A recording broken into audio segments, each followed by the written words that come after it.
Quarterback, NorthJerseySports.com's original multimedia series talking all things football across North Jersey. This is Season 5, Episode 14. We've done 14 of these things this year, and this one, after the last games of the season have been played, I am Corey Doviak, being joined by my illustrious panel of North Jersey football insiders. Starting with the venerable one, he is Jimmy Avatabile. What's going on, Jim? Hey, Cor, another season's gone. A quick weekend at MetLife Stadium. And, a lot of good teams, a lot of good players in winning efforts, and obviously some great efforts in a losing effort also. So, pretty fun weekend. No doubt. And, Jim, I heard a rumor. Now, you are the venerable one. You are a man of a million games. I heard a rumor that you might have left early the second half of the last game of the season at MetLife Stadium. Old Tappan, Mount Olive went right down to the wire. And, you can answer this question for yourself, but maybe I just didn't see you there at the end. Were you in attendance? I actually left once Old Tappan got that 11-point lead. And I looked over to the sideline, and I saw Coach Brandon Gregory. I knew the game was well in hand. I knew the game was over, and sure enough, it was. So, kudos to Coach Gregory. Yes, you knew Brandon was going to take him home. And the other guy, the next time he leaves a game early will be the first time that he leaves a game early. He is the head Husky. He is the head Panther. And I'm going to add a new title to his resume this week. He is also the head Rutherford Bulldog. He is Brian Carr. What's going on, Bri? Well, I don't know what's going on. There's nothing in the schedule in the future, so that's the tough part. But really a good weekend of football. A lot of, we'll talk about it in the show, but really a great weekend. I was getting a little tired near the end, but Old Tappan got us to hang in to the very end, right down to the wire. So it was just like last year down to the wire with Wayne Valley and Wayne Hill. So a great season ended with a nice game at the end. Full disclosure, I left that Wayne Hills Wayne Valley game early, Jimmy, last year, which was one of the greatest state finals ever played. So, I live in a glass house. Bri, the question is, have you ever left a game early, other than to get to another game? I don't usually leave unless the game's a blowout, or unless we're going to another game like we did on Saturday when we ran over to see DePaul and Joe's. That was a scheduled plan to see the first half of the game on Saturday at MetLife before going to see Joe's. So, yeah, I try to stick them all out unless they're blowouts. All right, now, love that football. Yep. Now it is my job to keep this show moving, and I try to keep it to within an hour every week. Sometimes I'm successful, sometimes I'm not. I don't think I'm going to be able to do that tonight because we got a huge show. Obviously, we got everything to talk about. We got all the state champions being crowned, and we're going to have two guests here on the horn shortly. They will join us together because they happen to be brothers. Bergen Catholic head coach Nunzio Campanile and DePaul assistant coach. What is he, Jimmy? He's the offensive coordinator? Yes, correct. The offensive coordinator for the non-public Group 3 state champion DePaul Spartans, Nick Campanile, are both going to join us on the line shortly. Now, DePaul snuck out a great 7-3 victory over St. Joseph Regional to claim that sectional bracket. Bergen Catholic was as dominant as any team, not only this weekend, but really this whole season. You take out the one out-of-state game that they played and took a couple of lumps. I mean, they were the best team in New Jersey from start to finish, and they finished it off in grand style with a big win over St. Peter's Prep. So we're going to talk to those two guys. Let's just set up what else we have coming because, as I mentioned, we were all over the place this weekend, and we have audio galore. We have interviews from Old Tappan's win over Mount Olive, and I want to talk about Old Tappan, but I also want to talk about Mount Olive. I mean, we made some jokes at their expense. Jimmy called them the 1-and-9ers because he couldn't remember their nickname. I said I had an Old Tappan person come up to me at the state final the other day and say, I am never listening to your show again. You said that we were going to have no trouble with Mount Olive. And now here we are playing a 31-28 game, and, I'm short of breath and everything else. So we got to talk about really how impressed we all were with Mount Olive, a team we knew nothing about and certainly got an eyeful this past weekend. We also have, I said Brian Carr is the head Bulldog nowadays. That's because he was on hand. His story up on NorthJerseySports.com covering Rutherford's win over Hackettstown. We got interviews with Andy Howell, Billy Flynn, and Lawson Fisher to play from there. And we also, Jimmy, you took to calling him all weekend as we were watching the Riverdale Roundpo game. Dave Estevez, what were you calling him? The Magic Man. He's a magic man. I mean, what an incredible high school career. What an incredible high school competitor. Absolutely. So we have an interview with him. We have an interview with DJ Nymphius. We're going to play all that. We're going to get to it. But first, this is a special occasion here on this edition of the Monday Morning Quarterback. It is the day after, or a couple days after, the state championships have played themselves out. And we are bringing in some championship-winning coaches here. Both of them happen to have the same last name, as we welcome in Bergen Catholic's Nunzio Campanile. Coach, thanks for joining us here on the Monday Morning Quarterback. Thanks for having me. And his brother, the assistant at DePaul, Nick Campanile. Coach, thank you for joining us as well on this family affair edition of the Monday Morning Quarterback. Thank you. I appreciate you guys having me on. Well, we appreciate you both coming on, too, because this is, it's such a – every team that wins has a great story to tell. DePaul with the 7-3 win, Bergen with its first in such a long time, and then for you guys to be family and such integral parts of North Jersey football over the years, over the generations, I should say. Nuns, I'll start with you. I mean, it's been a long time coming for Bergen Catholic, and just describe what has been the last 48 plus 72 hours. Yeah, it's been a lot of fun. Our kids worked so hard, and to see them, to experience finally winning a championship after, quite a while. And then, on top of it, just to see how well we played, our guys just kind of kept getting better. And so it was really awesome to see. They've been having a lot of fun, and I think that, it's a testament to the work they put in over the year and over the years. And so it's just been, it's been great to see them get to enjoy themselves and to see the fruit of their labor kind of pay off. No doubt. I want to dig into the meat of this conversation a little bit, but I'm going to defer. Go ahead, Jimmy. Yeah, Nuns, obviously, congratulations on the big win.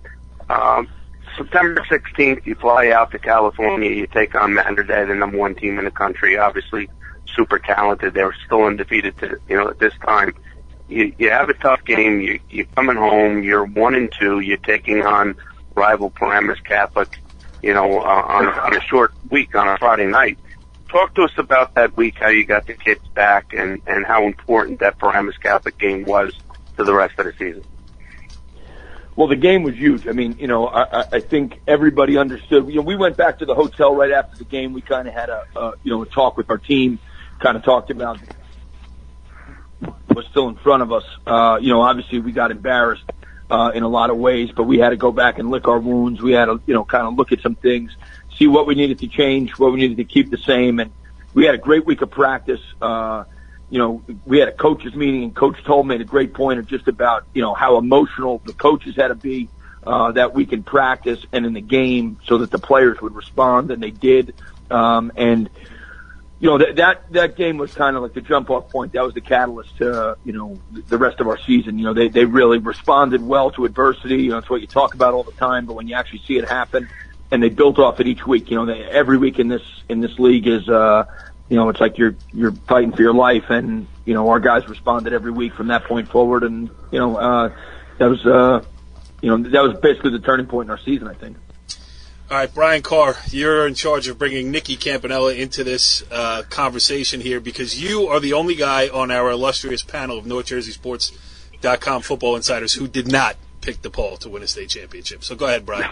Say mea culpa. I will say that I like DePaul. All season I've liked DePaul.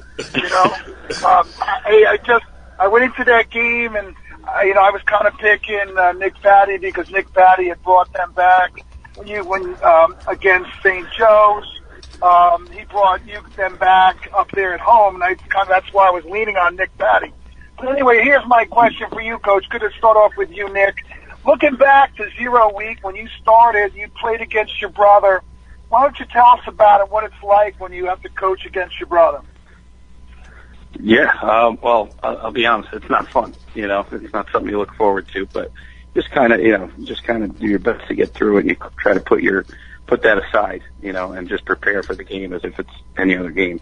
But that's easier said than done, because win or lose, you know, somebody's going to be obviously upset, and, you know, it's no fun at the end, you know, having to compete against your brother. How about, Nunzio, go ahead, bye. I was going to say, Nunzio, what are your thoughts? Yeah, Nick's right. I mean, it isn't fun. You know, I mean, they're great games. There's a lot of great competition, and obviously we know each other very well. But I've been doing it going back to when I first got here, and Anthony was at Don Bosco, and it's never really gotten easier. It's always been a pretty difficult thing. But I've done it a bunch. It's only the second time Nicky and I have coached against each other, but now I'm going on about 8 years between Vito and Anthony and now Nick. So, ultimately, we all know it's about the kids. It's about the kids going out there and having an opportunity to, it's about the kids having an opportunity to go out and compete, and that's all we're trying to do, give our kids the best chance to win. And, but it does stink, like you said, win or lose, it's not your favorite day. Yeah, well, you mentioned giving the kids a chance to go out and compete, and Jim, the venerable Jim Avitabile came up with a great idea when we were planning this show, sitting there watching the second half of the last game on Saturday night at MetLife Stadium. We pick a secret location. Jimmy, Brian, and I will be the referees. DePaul on one side, and we're talking about like a Little League field somewhere. Somewhere hidden from view. We're not going to tell the varsity aces or anything like that. Well, I'm going to referee the game with my camera, so there will be some, record of the event.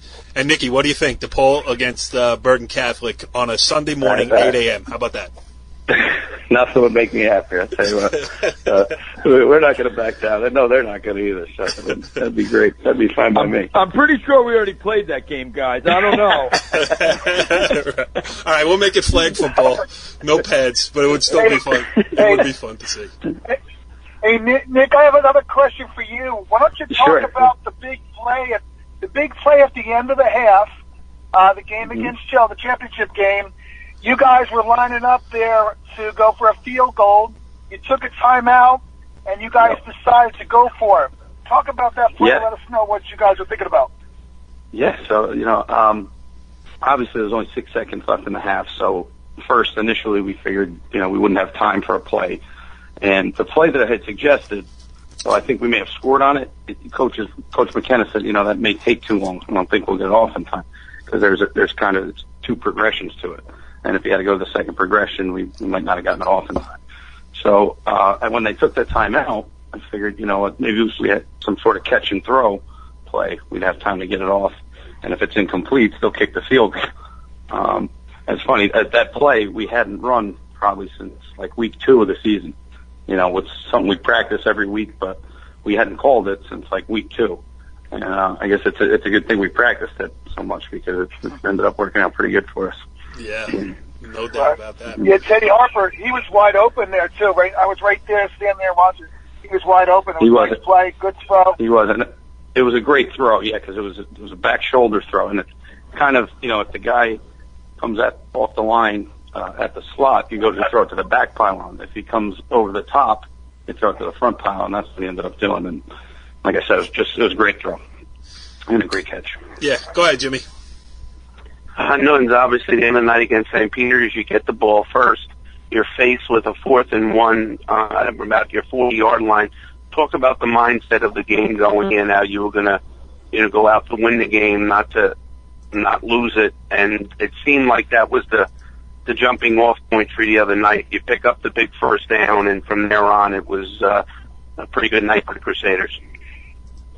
Yeah, I think it was very important to us to set the tone right there. I always go back to, my dad, and Jimmy would remember this. My dad used to say to us all the time when we were playing that there's going to be a play in the game. You're going to look back on the film and say, hey, that was the play, and you never know when it's going to be, so you better play hard on every down. Well, I think that was the play of the game. I the score maybe, it ended up getting away, but that was the tone setter for our team. And, we needed our guys to know that, we're coming to win, we're playing to win. And, I felt very confident that we would get it. I mean, I don't think there's a guy that, in the state that you'd want with the ball in his hands and, a fourth down, you need to convert it, than Johnny. I mean, the guy's a horse. He's a really tough guy to tackle. And, we did a great job blocking it up, got the first down and got us rolling. And, once we got off to that fast start, it kind of just snowballed from there. Nunzio, you sound a lot more bright-eyed and bushy-tailed than you did on the Mike Quick show on Saturday morning. I mean, but that's all right. I slept about 10 minutes before that. So, that's all right, because on our show, he picked Don Bosco Prep to win that bracket, so you didn't owe him anything. Well, we kind of always say that we want Mike to pick, you don't want Mike picking you because he's always wrong. So. You're right. Put your face on this, Quick.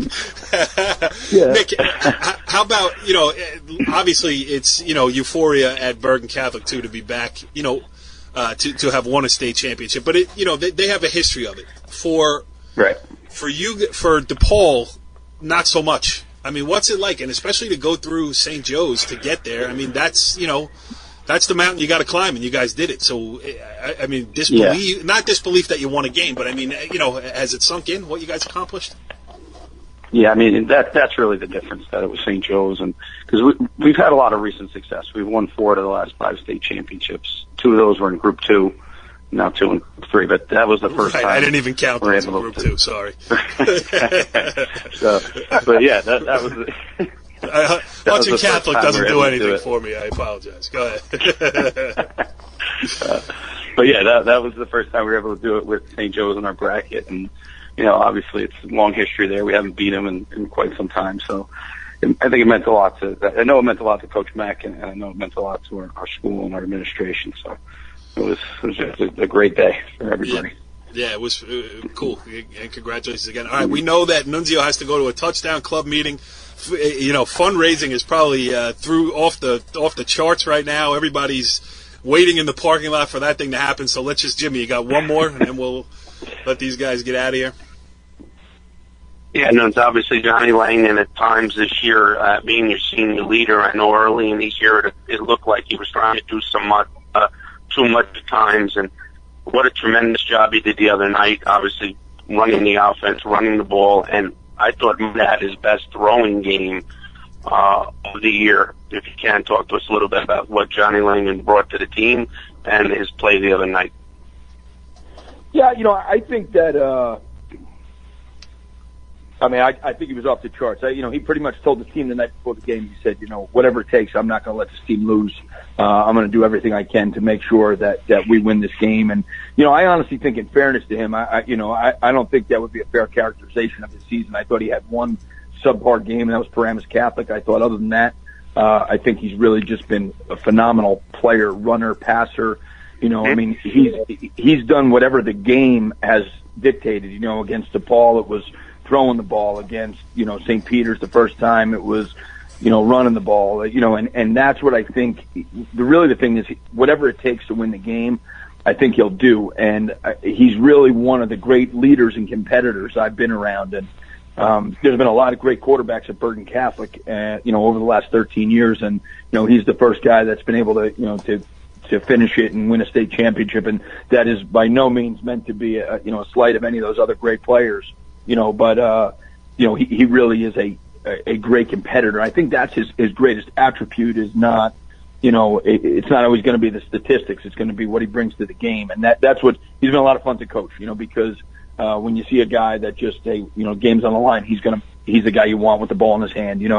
Don Bosco, there were a couple turnovers, but the plays he made, in the fourth quarter when the game's on the line, you just say like, ooh, that guy's a money player. And, that's all you could really ever ask for of your quarterback is, the way we're going to judge him is based on, wins and losses more than anything. And he did something that nobody's done. Nobody's gone through that gauntlet in New Jersey undefeated, really ever. Since this league's been created and that's really a testament to him and his teammates, they really together what those guys were able to do. So, I think he's really a tremendous leader and a great player.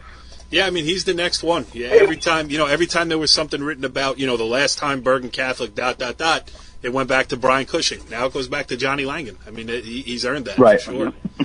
Brian, go ahead. One last question. Hey, Nunzio, tell us about your coaching staff. Obviously, talk about Coach Stengel and Coach Toll. Tell us of what they meant to the team and bringing their skills to their team. Good one, Brian. We've been so fortunate. I mean, we have a great group of guys, and the guys that we have here, like our defensive coordinator Tony DeBellis. The guy's been here 30 years, and this is just a testament to our guys. When it became like a possibility that Coach Toll would join us, I called Coach DeBellis, and as he answered the phone, he said, "Hey, you're going to hire him, right?" And I just thought that was like, you talk about selfless guys, guys that are like, hey, whatever we got to do. And Coach Toll and Coach Stengel, what they brought to the table has been invaluable because, it's the experience. It's how you practice. It's how you prepare. It's how you teach fundamentals. And, they're great, steady hands. They've been through it all. I think they had a lot of fun working together, which I think was really neat. Seeing two guys that were, like heated adversaries for, decades end up being, really good friends and finding out they probably got more in common than they have in difference. So it really was neat. And, they really were, a great influence, not just on our players, but on our staff. We got a great group of guys and, those guys definitely were difference makers for us. And, they were a huge advantage for us. Yeah, I said it earlier in the year when we had you on the show. I mean, it was very, I don't know what's the word, selfless of you to bring them, because a lot of guys could get their ego bruised and say, I'm not going to do it. I'm going to do it my way, blah, blah, blah. And you went with the program and look how it turned out. So that was a great decision. Let's not forget that it was your decision to bring those guys on and really paid off in spades, and congratulations. Thank you very much. So we got, the last question I have to ask you here is now you win the state championship. Who caters the touchdown club today? Is it Peter Luger's tonight? Yeah, I think there might be like a box of Joe from Dunkin' Donuts. Yeah. But, I don't know if we got that in our. I don't know if we got that in our budget at DePaul. Right. The Campanile brothers continuing to add to the family legacy here. 2 coaches, 2 state championships this past weekend. We've had you both on twice. You've answered the phone for us twice this year. We really appreciate it. We've gotten great feedback when we've had you on. And listen, we'll answer your phone. Week 0 next year, the Monday morning quarterback, which tapes on Monday night and plays on Tuesday. The ill-fitting named show, but we appreciate you guys being a part of it. And congratulations to both of you, and thanks again for coming on. Appreciate it, guys. Thanks. Well, that was fun. Congratulations again to the Campanile brothers, Nicky over at DePaul, Nunzio at Bergen Catholic. And Jimmy, just before we close the book on that, off the air we were talking about, and I mentioned it to Nunzio, he was really in a no-win situation. Either take those 2 guys on the staff, Fred Stengel and Greg Toll, and then, it's, you got those guys on your staff, you better win. Or if you don't take them on your staff, you're like, there would have been, repercussions for that too. It was a tough spot for him to be in, so it really is nice to see him coming out smelling like a rose on the other side. Well, I think he said it. We asked him really early, I think week 2 or 3, about that move, and he said, hey, as the head coach, I have to put my team in the best position to win. And, bringing in Coach Toll, bringing in Coach Stengel, when you bring in 16, 17 state championships between them, right, you're bringing a lot of experience. And, listen, ultimately what Nunzio's out to do is he's out to win, and he really doesn't care who gets the credit as long as they have that trophy, sitting there or Dell have.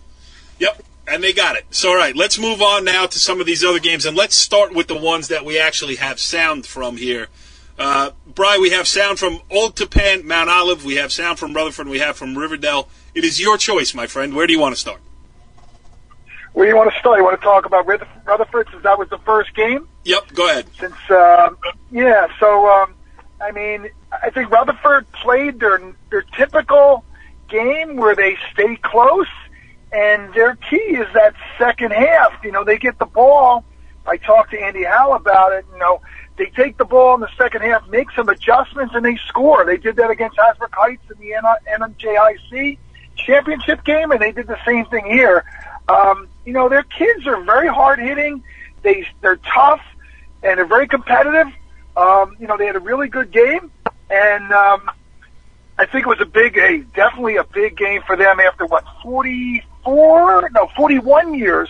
50, it was 1966. 1966. So I can't add up. So 51 years, right? Yeah. 51 years. I got to make my math. So, the kids, we've seen them now from the NJIC title game. We saw them.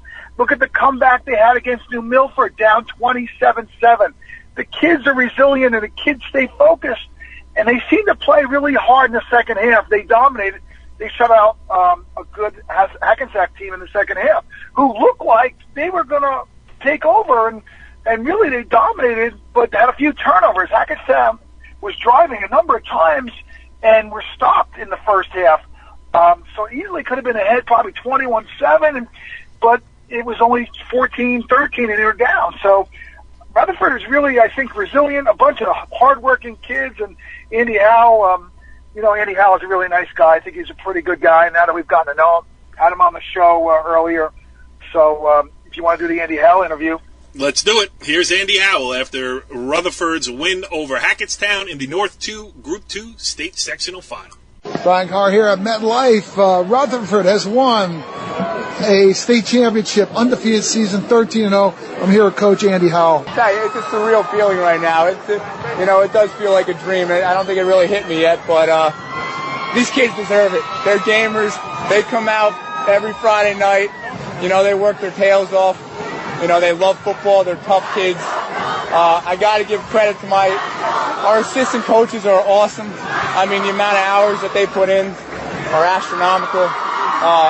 This is just an entire team contribution right here, from the bottom man all the way up to the top. Some scout team simulating their offense all week. It took every single one of these guys to make it work. Okay, Brian, good stuff there with Andy Howe. And Jimmy, you were there too at the Rutherford game. Is that correct? Yeah, I mean, it was a great contrast in teams. I mean, Hackettstown was a triple option team, which means they like to give the ball to the fullback and then start running some option. First couple of drives, Hackettstown had some success. Fortunately for Rutherford, they fumbled the ball on a couple of pitches, and Rutherford was able to recover and get their balance, momentum going.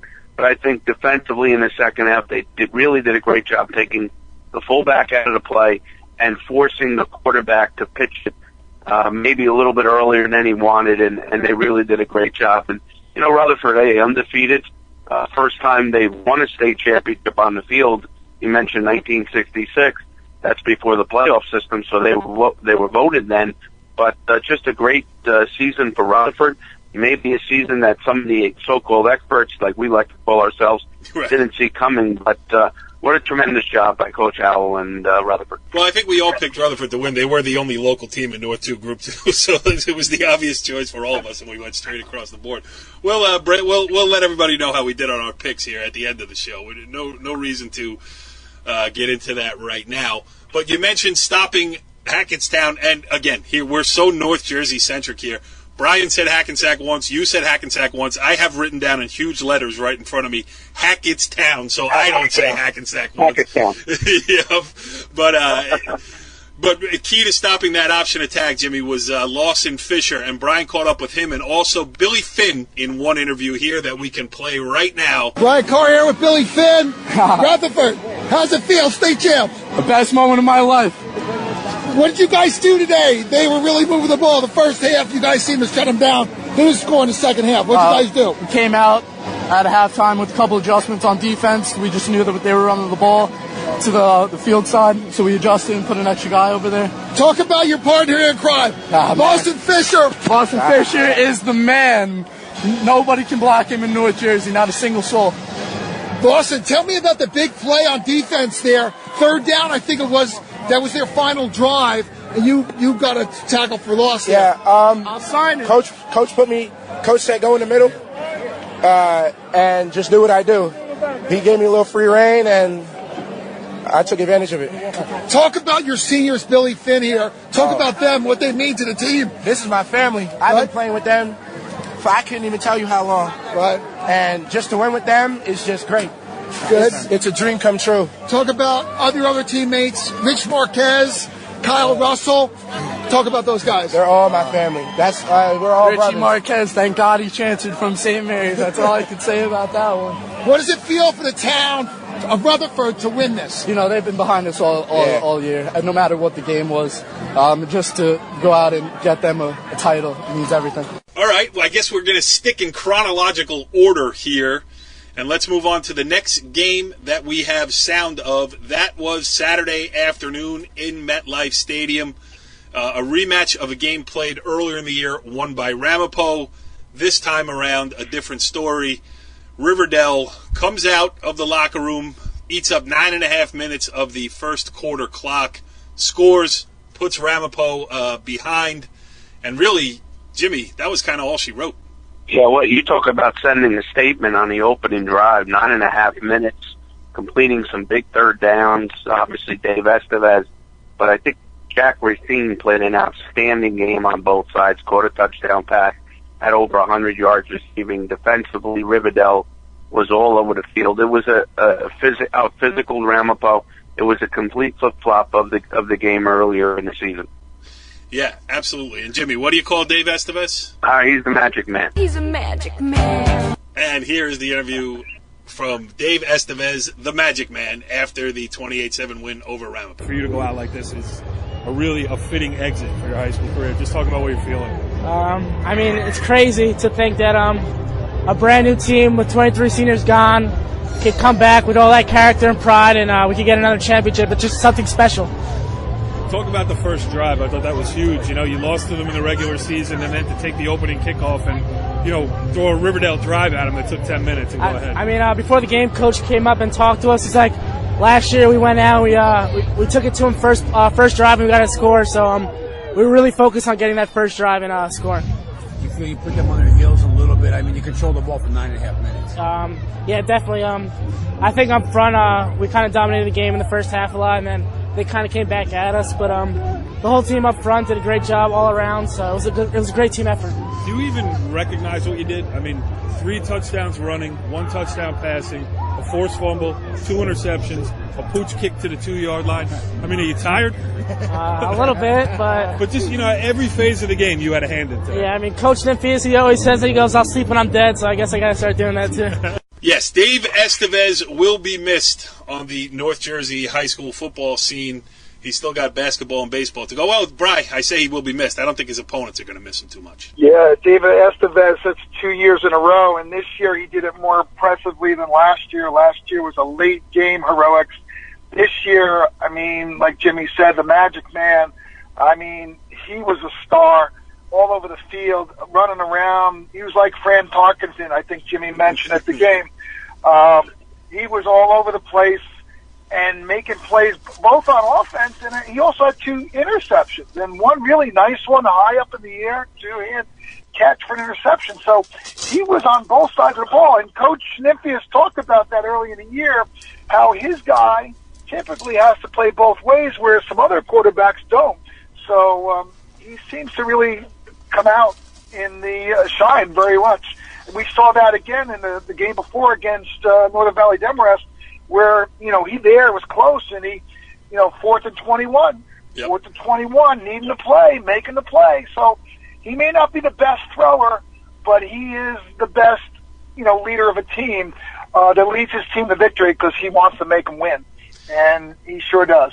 Yeah, and he figures prominently also in this interview with DJ Nymphius. I think the biggest thing was we didn't put it in twice in the second quarter, so we were kind of reeling and said, let's just settle down, we're going to be fine, got to get a stop, which we did, and then we come out and we just got to lay it to them, and we were able to do that. What does 2 in a row mean to you? It means a lot. 1 in a row means a lot to me. Winning the day, you know, we had 1 to go, that's all we kept saying all year long, 1 to go, and we thought we could have played better and did the first time. It's a great program. You know, as I always say, they got a Hall of Fame coach. They got great players.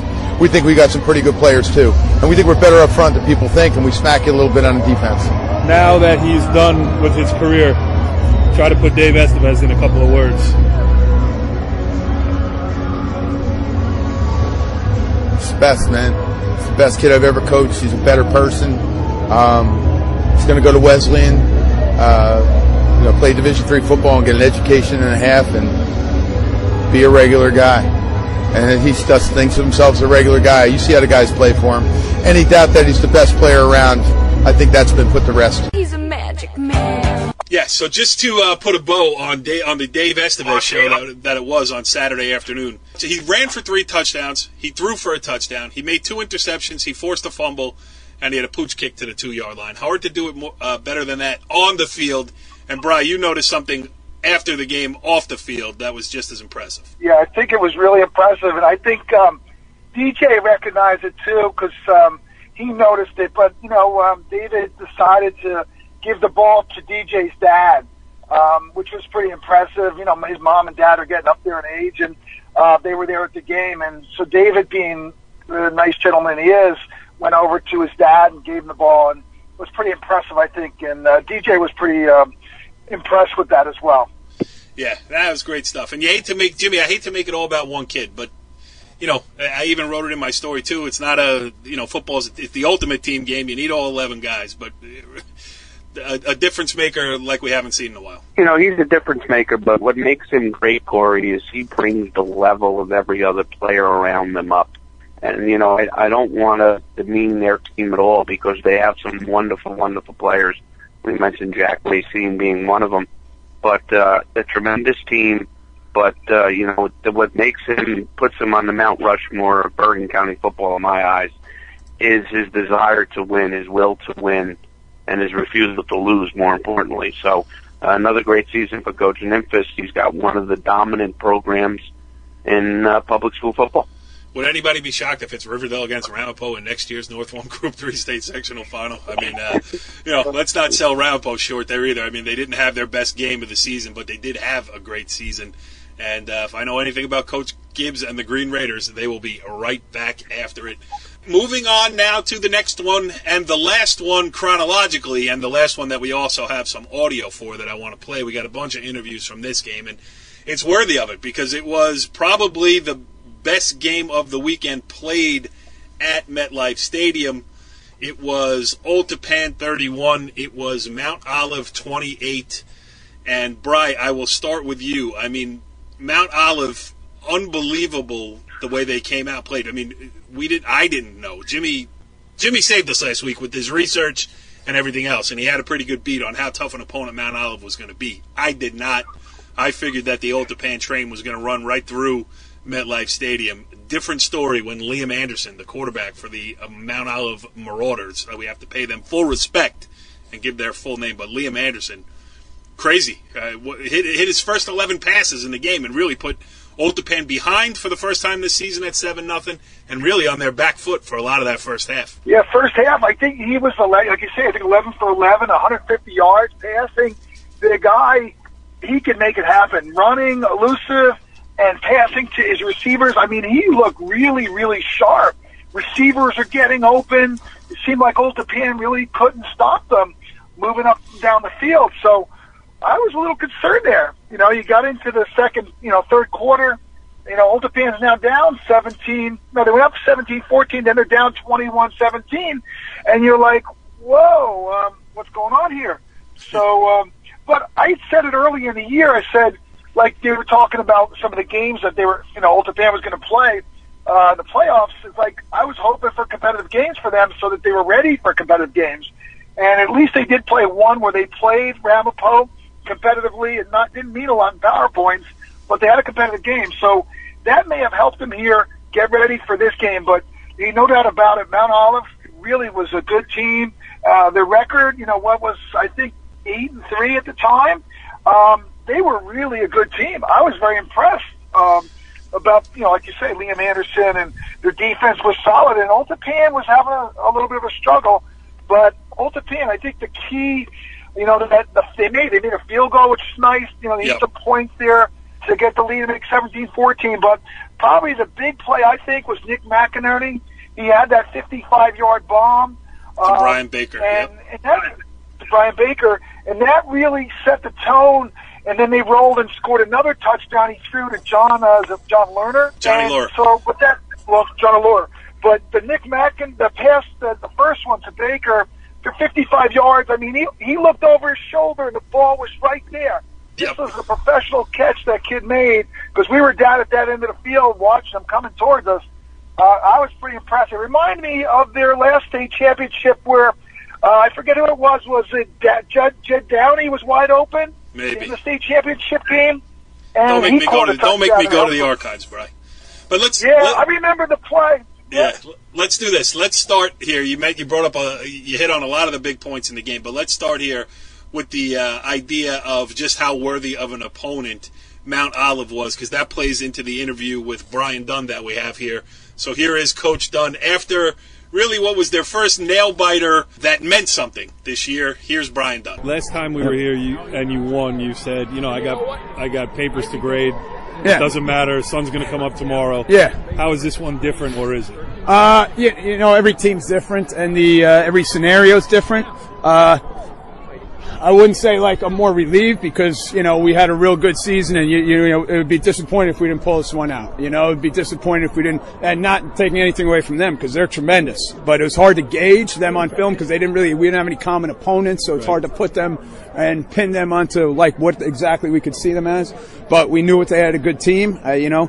Like I said, we could have played better, but we did what we had to do, and it was the first time I could say it this year that we really, stuck one out. And it was, I'm just proud of the kids, and, same thing. Going to get up tomorrow and go back to work. Or not tomorrow, Monday. Yeah. Basketball practice Monday. Yeah. Thomas Dunn better as a player. Thank you. Thomas Dunn better as a player in the last championship game or as a coach tonight? He's an outstanding coach. So he immediately gets everybody to, drop their guard. So when he gets on the bus and says hello to everybody and walks down the aisle, everybody kind of takes a breath. So he's a better we coach all realize, all right, we're playing football, but it's all good. Everybody's going to be fine.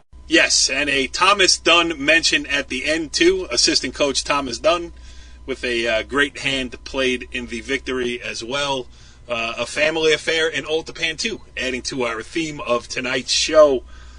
Jimmy, Old Tappan, well, you talk about it. Again, you were there for the first half, and you saw just how tough an opponent they were up against in Mount Olive, and underestimated them. I did. You didn't. Were you surprised? When you have a big-time quarterback, and we mentioned it last week, Liam Anderson had run for over 1,000, had thrown for over 2,000, but certainly you don't expect someone in the state final to go 11 for his first 11. Tremendous effort. He also played defense and had a couple of big tackles. As you mentioned, I left once Old Tappan went up 11 with about 7 minutes left, figuring it was over, and I'll tell you what, they came right back down and scored. Held Old Tappan, had a chance again with the ball 40 yards away, and, fumbled the ball. Old Tappan won. But I think the difference in the game ultimately was the experience of the Old Tappan seniors. A lot of them 2- and 3-year starters had played in the state final last year. Unfortunately, it did not go their way. But we wondered all year, would they be tested? They certainly were tested, and they found a way to get it done, which is a symbol of a great team. Yes, and one of those seniors was North Vale's own Mike Mancuso. Played a little bit, because of injuries. He's bounced around the line. I mean, a 3-year starter. You could just tell, well, you know what? Let me just play the interview. You can hear the emotion in his voice and what this meant to this particular group of kids. So here's the interview with Mike Mancuso after Old Tappan's 31-28 win over Mount Olive. The motto of the week was it's not just about us. I mean, there's guys in the stands right there that, we're doing this for. That last year, we had to take something back that was ours. And it's not just about us. I mean, this goes for everyone, man, and I'm so proud of my guys here. And, I mean, this night, I'll never forget for sure. All my respect to Mount Olive. They really battled their off, but, I mean, as you can see, hard work doesn't lie. And we left our legacy here today, and I'm proud of each and every one of these guys, man. Yeah, Brian, now you mentioned a little bit earlier the key play in the game, and I'm going to jump right into another interview here, was the long touchdown pass. 64 yards, I believe, maybe 54. I don't know. I can't read my notes here. Scribbling. It was getting cold there. The temperature had dropped late in the second half of the Old Tappan game, so I have some chicken scratch in front of me. But it was Nick McNerney to Brian Baker. Here's what Nick McNerney, the interview that you did with Nick McNerney after the game, he talks about that in here as well. We kept fighting. We knew we had to win this game, and when they fumbled on that try to spike play, it was like a different story. It blew my mind. What about the big TD, the final TD for you over here in this end zone? What about that one? The big one. That was the game winner. I saw a guy coming after me. I saw him wide open in the end zone. I was like, oh my God, this is gonna be a touchdown. We're gonna go up right now. And when we scored that touchdown, I was like, we gotta keep it like this and just end the game. How does it feel to bring back another championship to Old Tappan? Feels excellent. It was a long time coming, a few years ago. Yeah. First one. Yeah. First one was good. We came up short last year, but we knew we had to bring this one home. All right, so Nick McNerney there, Jimmy, we mentioned it. Shocking. Talk about Nick McNerney's career. It lasted 12 games as the starting quarterback, 23 touchdown passes, 0 interceptions. How crazy is that? It's unheard of. I mean, watching him early on in the year against Wayne Hills and Ridgewood, I kind of said to you, who's this guy? Total command of the offense, hitting open receivers, running when he had to, and more importantly, not turning the ball over. And that's the ultimate job of a quarterback. And I didn't realize till you mentioned to us in the back of the end zone at the time, he had 20 touchdowns and no interceptions, which is incredible. Obviously finished up to 23. And what a great job by a one-year starter. I mean, that doesn't happen very often. And that's just a testament to what a fine ball player he is. Yeah, no doubt about it. And he's mentioned, Sal Benedetto makes mention of that in this interview that Brian Carr did with him after the game. Brian Carr here in North Jersey Sports. Sal Benedetto, Old Tappan. Congratulations, big victory. Thank you. Well, how do you feel? I feel great. I mean, obviously there are some things we could have done better, but at the end of the day, a state championship is a state championship, no matter how we got it done. Right. It feels amazing. You guys got to score 2 TDs. You needed to score to get the lead. You were down. You had to come back. What'd you guys do? It was tough. We made the mistake. We corrected the mistakes we had to correct. During halftime, we just came out with a whole different mindset. Just came, attacked the ball, form tackling, everything. Talk about Nick McInerney. 2 big TD passes. Oh. What about him? Oh, he's one of the greatest players I've ever played with. He didn't even play last year. He was a JV quarterback. He came in this year. He scrambles out of the pocket, made really hard for defenders to tackle him, and just makes a great throw. Well, he had a bomb there for 55 yards at one play. That was a big play, I think, for you guys. That was crucial. That play, we caught him off guard a little bit. It was a play action and a fake screen pass, and that got the corner to jump, and then the split end went wide open down the field. All right, well, congratulations. Go find your helmet, huh? Thank you. Take care, buddy. Good luck. All right, good stuff there with Sal Benedetto, but we still got to talk a little bit about the way the game ended. I mean, we're sitting here praising Mount Olive, and, all the more reason to do it. Old Tappan goes up 31-20 with 4 minutes and 24 seconds left in the game when McNerney hits Johnny Laurer for an 8-yard touchdown pass.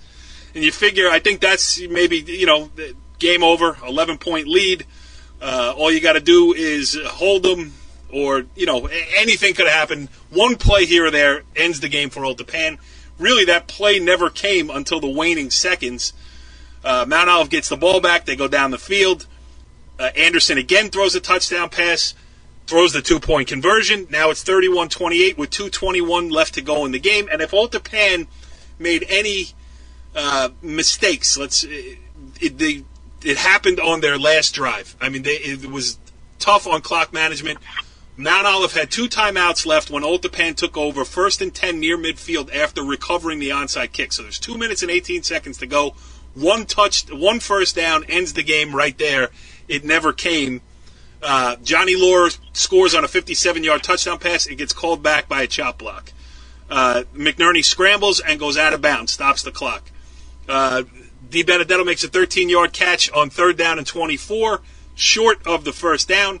Only forces Mount Olive to use 1 timeout, so they have 1 left when they get the ball back after Old Tappan bobbled the snap on the punt and was lucky to get it away.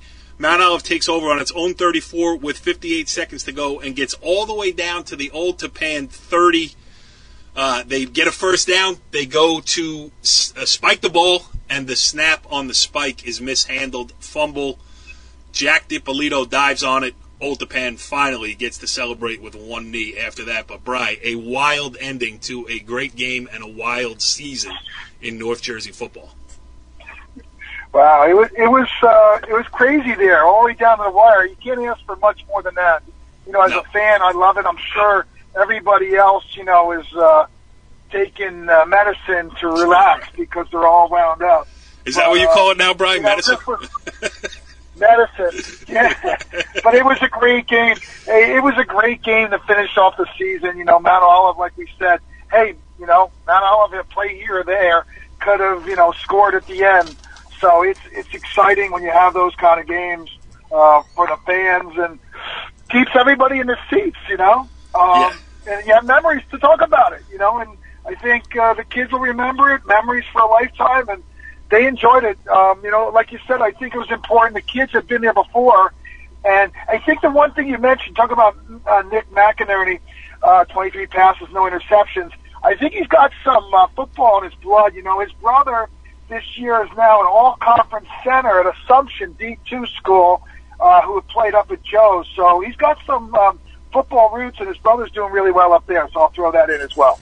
Yeah, absolutely. All right, that's it for Old Tappan. As you mentioned, Brian, memories for a lifetime. My 15-year-old daughter was in the stands for that one, and she's been bouncing around the house ever since. I mean, she feels like she was a part of it, and it was a really great thing for the community. The fire trucks came out, met the team at the high school. I mean, it was, listen, that's the essence of high school sports. That's why I rail against anything other than for what high school sports was designed for. It's supposed to bring, it's an extracurricular activity played by high school students meant to bring the community together, and that's what this Old Tappan run did. And I can say that only from experience. I'm sure it was the same all over. Every team that won a state championship, I'm sure it was the same for them. But, I got to be a little bit of a part of it up here, and it was a lot of fun. So, all right, let's switch gears again. Now let's touch on some of the other games that we were not at.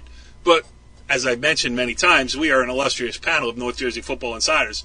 We can we'll do our best to break down the rest of these games here. Let's start with North 1, Group 1. And, Jimmy, your beloved Hasbrook Heights Aviators, they're at it again. And if anybody saw on Twitter, I don't know who sent it originally, but we retweeted it. Nick Del Calzo holding up the state sectional championship trophy for the second straight year. Bedlam as Hasbrook Heights beat Pompton Lakes 39-34 in North 1, 39-14 in North 1 Group 1. Yeah, you mentioned, back-to-back for Hasbrook Heights, small Group 1 team with a big tradition. But let's go back to the NJIC finals at Rutherford, an overtime loss, puts them in the 5 seed in the playoffs, puts them behind the 8 ball there. They have to go on the road in that bitterly cold night down in Cedar Grove. They're down 6-0, a minute left in the game. Go down, score, descend it to overtime, score, and then have to hold off Cedar Grove with an interception by Josiah Purdy. Next week, they head over to New Milford, the number 1 seed, on their field, the team looking for revenge from last year's state final. And that goes down to the wire. They block a field goal, up 10-7. Obviously, we know the controversy. They get through.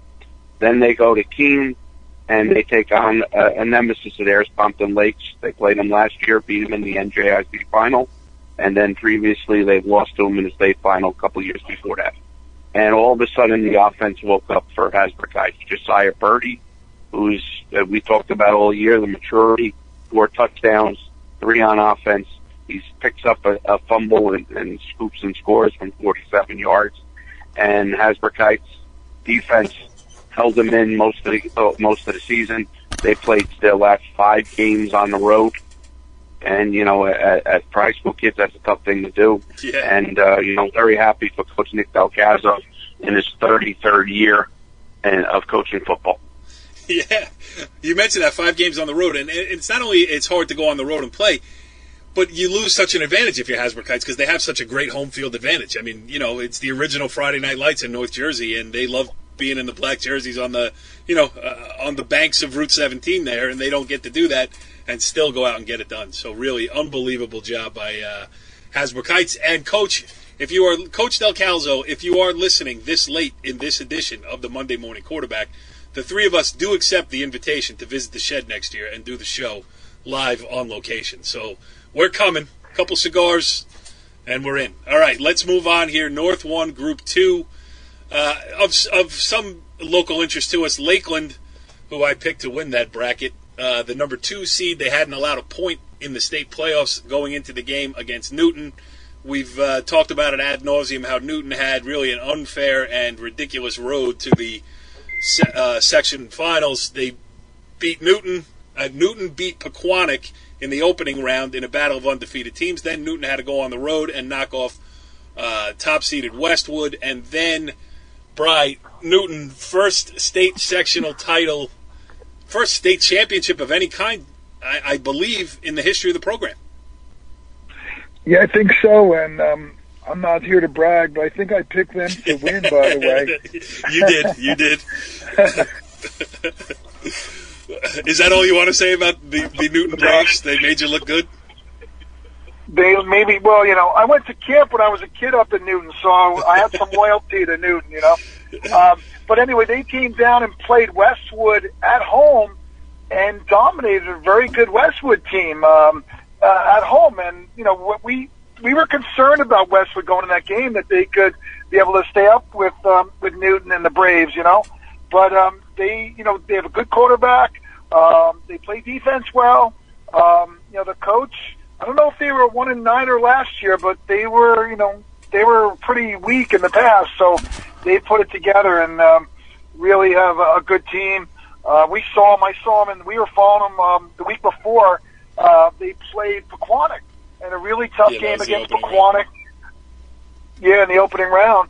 So then they go to Westwood and beat a very good Westwood team. So not surprised here. Lakeland, who had lost to them early in the year, so kind of an indication of what was to be, here in this championship game. And Newton continued their undefeated season.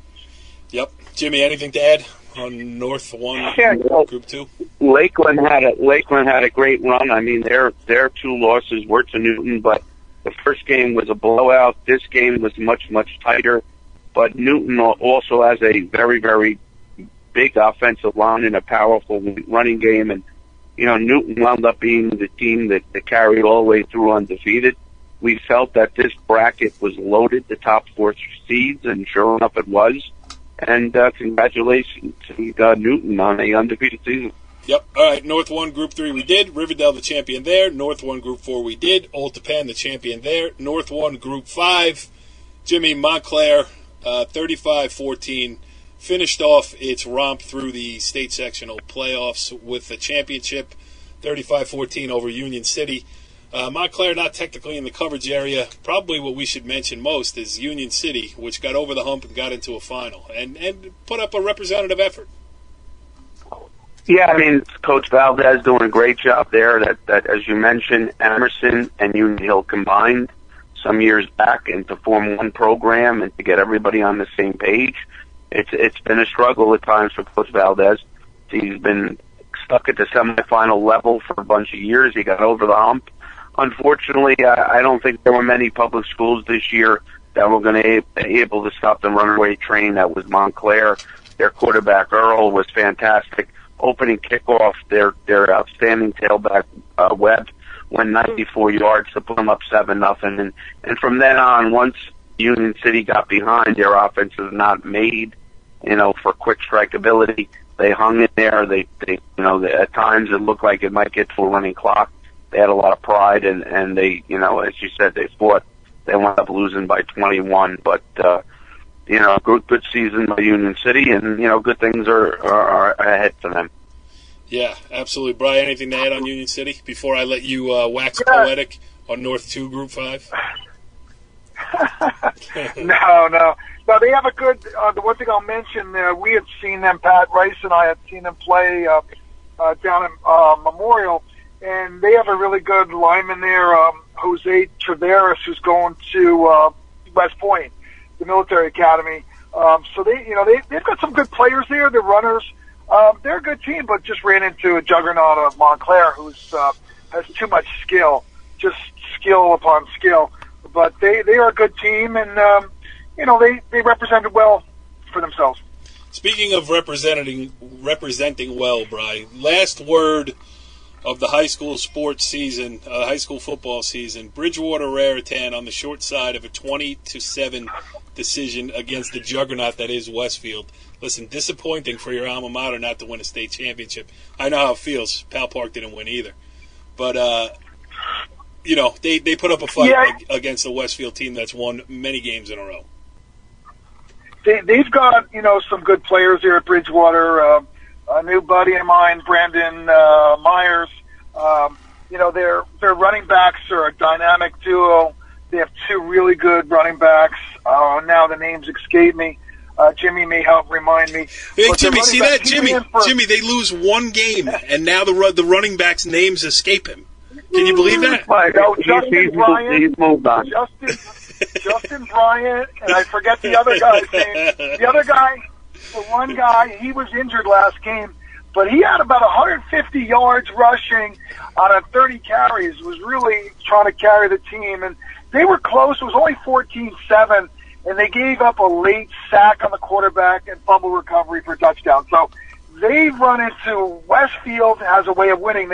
I think they're 37 in a row and 3 straight state championships over my alma mater. They've won 3 of the last 3 over them. So, hey, not many teams get there. They've been there 3 times. Yep. They'll be back. Bridgewater is a very good program. Their athletic program is solid. Lacrosse, volleyball, soccer.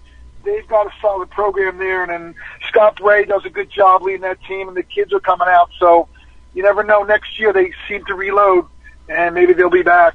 But by the way, if you're closing, I think it was a great season. It seemed like it went by very fast. And like I saw Ricky Bird today, I have to remind about Dumont Huskies. Ricky Bird today said, "What are you going to do now?" And I said, "Well, nothing."